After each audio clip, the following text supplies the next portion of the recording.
Back in 1921, a missionary couple named David and Svea Flood went with their 2-year-old son from Sweden to the heart of Africa, to what was then called the Belgian Congo. They met up with another young Scandinavian couple, the Ericsons, and the four of them sought God for direction. In those days of much tenderness and devotion and sacrifice, they felt led to the Lord to go out from the main mission station and take the gospel to a remote area. That was a huge step of faith. At the village of Nodalora, I'm not sure if I'm pronouncing that right, I'm sure I slaughtered it, they were rebuffed by the chief, who would not let them enter his town for fear of alienating the local gods. The two couples opted to go a half a mile up the slope and build their own mud huts. Can you imagine? 1921. They prayed for a spiritual breakthrough, but there was none. The only contact with the villagers was a young boy who was allowed to sell them chickens and eggs twice a week. Svea Flood, a tiny woman of only 4 feet 8 inches tall, decided that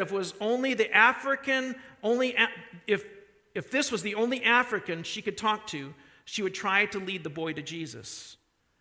And in fact, she succeeded. But there were no other encouragements.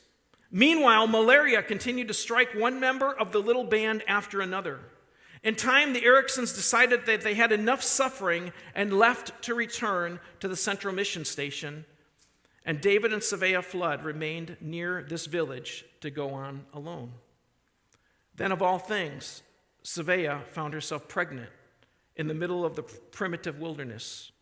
And when the time came for her to give birth, the village chief softened enough to allow a midwife to help her. A little girl was born, whom they named Anna. The delivery, however, was exhausting, and Svea Flood was already weak from bouts of malaria. The birth process was a heavy blow to her stamina, as she lasted only another 17 days. Mom dies.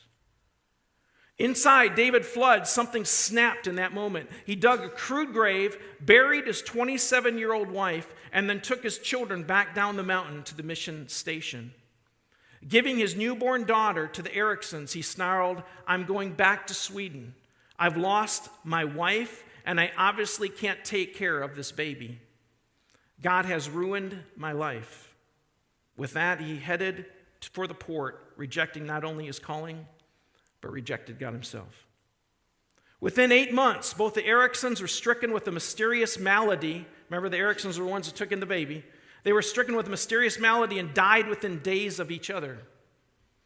The baby was then turned over to some American missionaries who adjusted her Swedish name to Aggie and eventually brought her back to the United States at the age of 3. This family loved the little girl and was afraid that if they tried to return to Africa, some legal obstacle might separate her from them. So they decided to stay in their home country and switch from missionary work to pastoral ministry. And that is how Aggie grew up in South Dakota.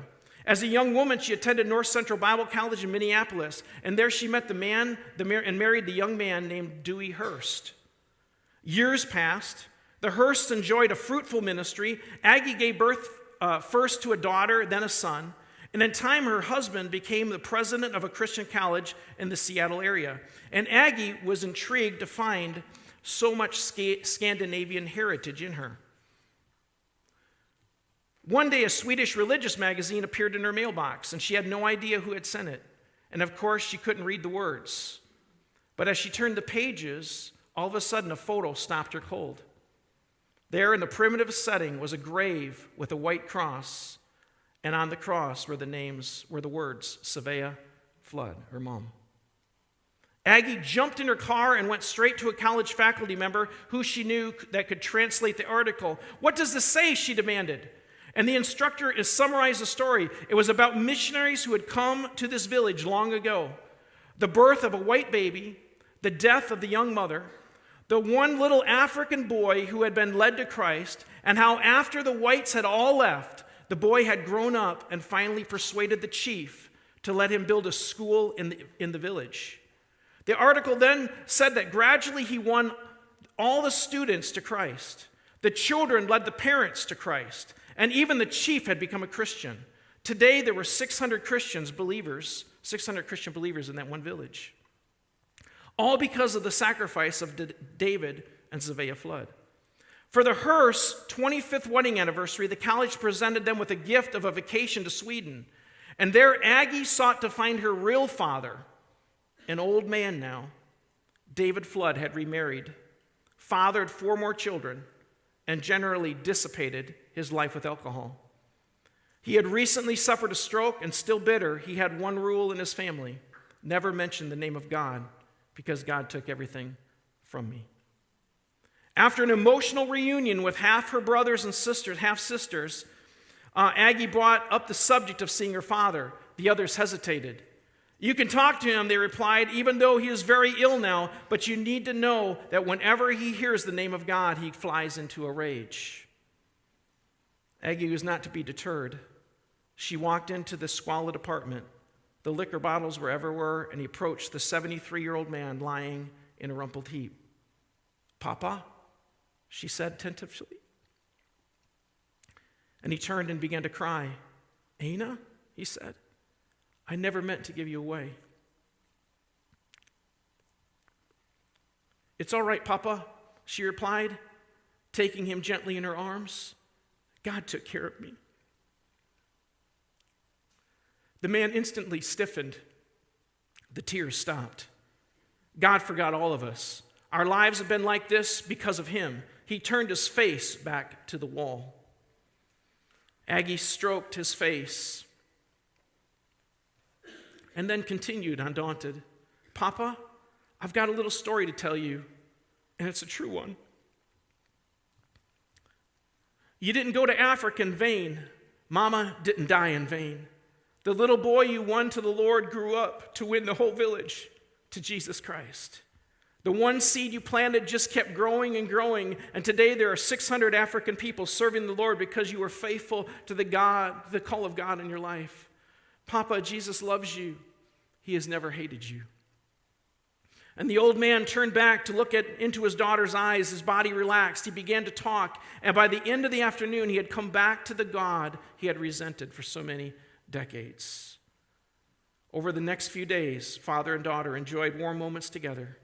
Aggie and her husband soon had to return to America, and within a few weeks, David Flood had gone into eternity. Last couple paragraphs. A few years later, the Hearsts were attending a high-level evangelism conference in London, England, where a report was given from the nation of Zaire, the former Belgian Congo. The superintendent of the national church, representing some 110,000 baptized believers, spoke eloquently of the gospel spread in his nation. Aggie could not help going to ask him afterward if he had ever heard of David and Savea Flood. "Yes, madame," the man replied in French, his words then being translated into English. "It was Savea Flood who led me to Jesus Christ. I was the boy who brought food to your parents before you were born. In fact, to this day, your mother's grave and her memory are honored by all of us." He embraced her in a long, sobbing hug, and then he continued, "You must come to Africa to see, because your mother is the most famous person in our history." In time, that is exactly what Aggie Hearst and her husband did. They were welcomed by cheering throngs of villagers. She even met the man who had been hired by her father many years ago before to carry her back down the mountain in a hammock cradle. The most dramatic moment, of course, was when the pastor escorted Aggie to see her mother's white cross for herself. She knelt in the soil to pray and give thanks. And later that day in the church, the pastor read from John 12:24, "I tell you the truth, unless a kernel of wheat falls to the ground and dies, it remains only a single seed. But if it dies, it produces many seeds."